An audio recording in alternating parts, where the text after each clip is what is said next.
na maswali. Ofisi ya Rais, Mipango na Uwekezaji. Nimuite sasa Mheshimiwa Josephat Mathias Gwajima aweze kuuliza swali lake.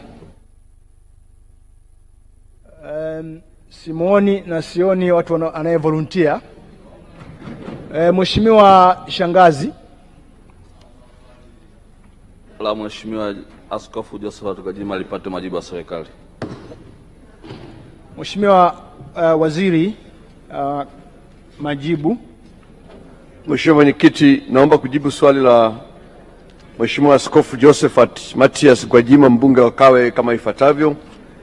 Mheshimiwa Mwenyekiti, mchakato wa maandalizi ya Dira ya Taifa ya Maendeleo umeshirikisha wadau mbalimbali wakiwemo vyama vya siasa. Kwa mfano, mnamo tarehe 21 Agosti mwaka 2024, msajili wa vyama vya siasa aliandaa kikao cha vyama vya siasa vyenye usajili wa kudumu nchini kwa lengo la kuwapa nafasi viongozi wa vyama hivyo kutoa maoni yao kuhusu rasmi ya Dira ya Taifa ya Maendeleo ya mwaka 2050.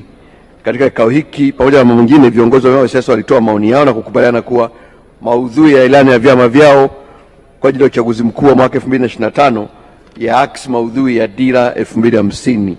Hivyo, Mheshimiwa Mwenyekiti, serikali inaamini kuwa vyama vya siasa vitazingatia makubaliano yao na kutumia kikamilifu maudhui ya rasmi ya Dira 2050 katika kuandaa ilani ya vyama vyao vya siasa. Asante. Mheshimiwa Shangazi, swali la nyongeza. Asante Mheshimiwa Mwenyekiti, pamoja na majibu mazuri kabisa ya serikali, nina jambo moja la nyongeza, aidha likawa swali ama ni ushauri, kwamba kwa kuwa linazungumzwa kama ni hiari, lakini kama Dira ya Maendeleo ya Taifa inalihusu taifa letu, kwa nini serikali isiweke kwamba ni mkazo na msisitizo kwamba vyama vyote vinavyotengeneza ilani ni lazima ziakisi Dira ya Maendeleo ya Taifa? Majibu, Mheshimiwa Waziri. Asante Mheshimiwa Mwenyekiti, naomba nijibu swali la nyongeza la Mheshimiwa Shangazi. Mheshimiwa Mwenyekiti, kwa sababu Dira ya Taifa Maendeleo rasmi yake italetwa hapa bungeni, itajadiliwa na bunge ndio litakaloidhinisha. Kwa hivyo kama hayo ndio itakuwa mapendekezo au matakwa ya wabunge, nadhani muda ukifika tutajadiliana na wakiweka hivyo tutaliweka. Nakushukuru Mheshimiwa Waziri kwa majibu, na tutajadili hiyo rasimu hapa, kwa hiyo tutapata muda zaidi.